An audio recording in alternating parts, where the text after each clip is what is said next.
Funky, absurd, ridiculous, cool, quirky, fun. I'm not going to make an episode called Ridiculous Recommendations, so here are some funky, fresh, fun science fiction suggestions for you. The CYBERIAD by Stanislaw Lem, published in 1965. This is a series of short stories, mostly and loosely connected by two robot characters. The most intriguing aspect of them and their relationship is their constant penchant for creating and their habit of trying to outdo or one-up each other. That sentiment is felt more or less in each story throughout the book. First off, do not sleep on Stanislaw Lem. Lem is one of the all-time great artists of science fiction. He is a master of wit, satire, imagination, and absurdity. This is some of the best science fiction and best translated fiction that you're going to find. I recommend this for fans of classic science fiction. I recommend this for those who appreciate the smartest of comedy and satire in their reading, not just science fiction, but any reading. And I'll recommend this to you if the idea of a fable blended with science fiction appeals to you. Each story in this collection is absolutely excellent. In one of my favorites, one of the robots creates mathematical poetry, and it's stunning. In the story Prince Ferrex and the Princess Crystal, a robot enlists his companion to engineer him to appear more human so that he may woo the advanced robot princess who only fancies human, or as they call them, pale faces. The humor is so denigrating and self-deprecating towards us humans. The way that the robots describe the gooey flesh and creating rancid water to put under the armpits to mimic sweat. It's so nonchalant hysterical. Try not to laugh out loud. The robots continue to not at all intentionally slam the physical aesthetic of human beings. In another story, How the World Was Saved, a robot creates a machine that can create anything that starts with the letter N. It's fun at first, then it's quirky, then it takes an ominous turn. All of these stories at all times are fun, quirky, and of course absurd, and funky in the best kind of way. The Mote in God's Eye by Larry Niven and Jeremy Pournelle, published in 1974. The motes are pretty funky, not funky. Inside joke for those who are familiar. Aliens, and that's why this space opera is on the list. This gets to be a common theme with some of the books at the end of the list as well. The authors conceived of an alien race in the motes that feel very alien, but with just enough personality to connect to them. There are even subspecies of this race, and with that comes subspecialities. The Mote in God's Eye is one of the great first contact stories of all time.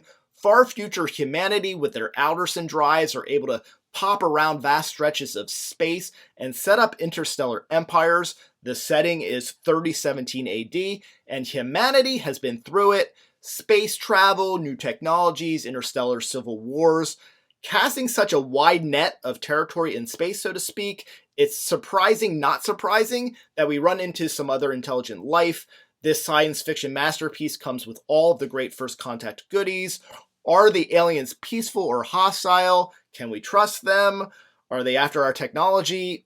What can they do for us? All of the good stuff. If I believed in calling something must-read sci-fi, this probably goes on that list too. Ender's Shadow by Orson Scott Card. Why is this on the list? I think it's pretty funky that this is a different perspective telling of one of my favorite all-time science fiction reads, with one of my favorite characters stealing the show. In the acclaimed classic Ender's Game, the character Bean plays mostly second fiddle to the star of the show, Ender Wiggin. While Ender's Shadow is a parallel story capturing many of the same events as Ender's Game, it absolutely stands on its own and in some ways exceeds the greatness of Ender's Game. The main premise remains: humanity is at war with the alien buggers. Kids are monitored and recruited on Earth to find the next great innovative leader who can defeat the buggers. Whereas Ender was bullied on Earth and monitored and eventually sent to battle school, Bean's path was quite different. He was an experimented upon child who escaped from those who were genetically engineering him. As a homeless runaway on the streets of future Rotterdam, Bean catches the eye of a nun who immediately recognizes his intelligence. This is an intelligence that rivals that of Ender Wiggin. This nun recruits him to the battle school, where he eventually meets Ender Wiggin and some of the same cast of characters from Ender's Game.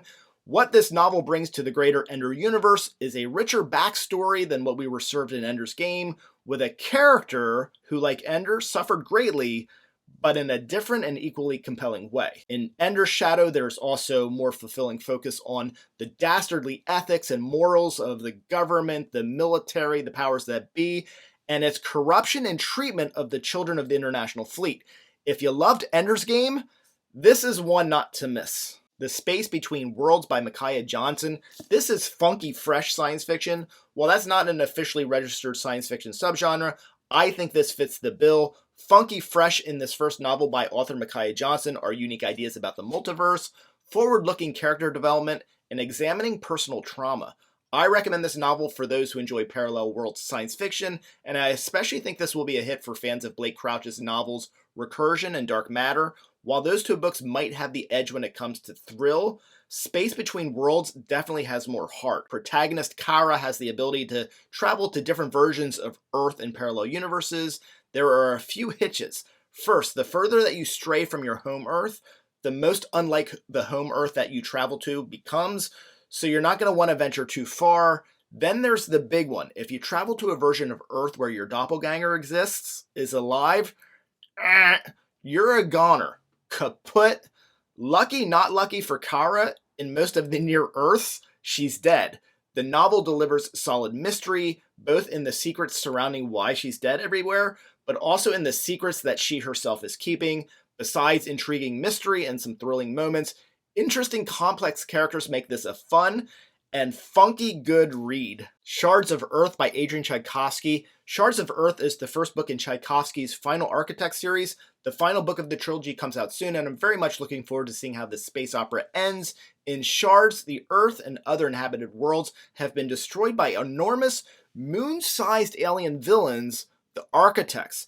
These things are seemingly indestructible, and maybe, just maybe, they can be kept at bay by some mysterious artifacts that are kept mostly by another self-proclaimed benevolent alien race.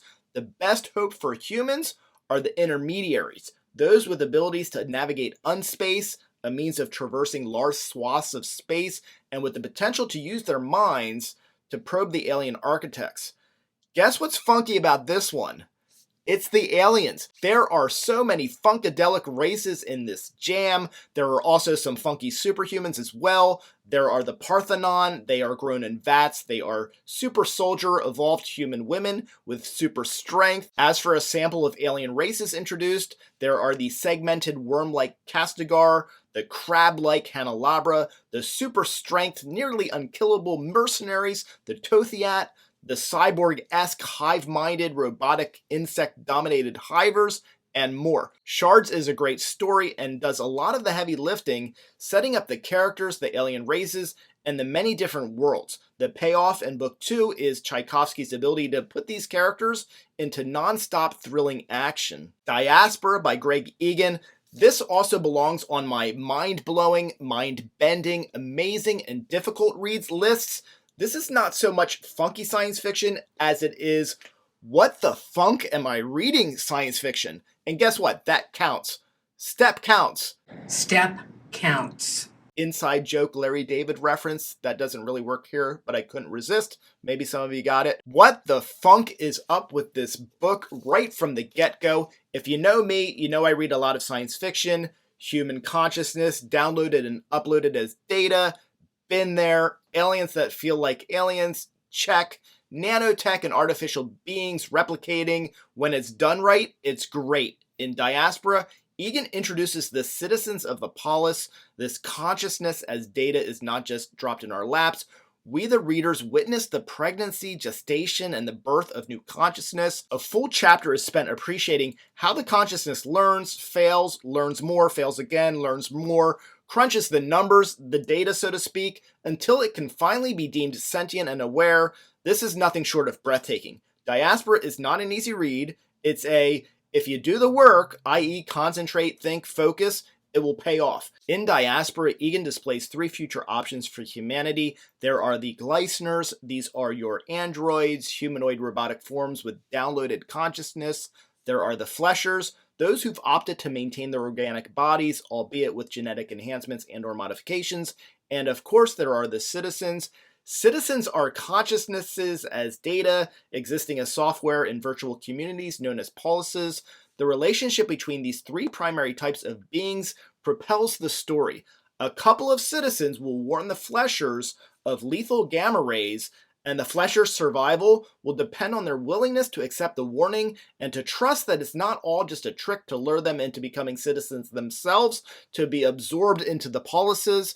The alternative might just be mass extinction, and you might just finish the book thinking, what the funk did I just read? Thank you for watching. I'm Michael Everts, and this is Fit to be Read.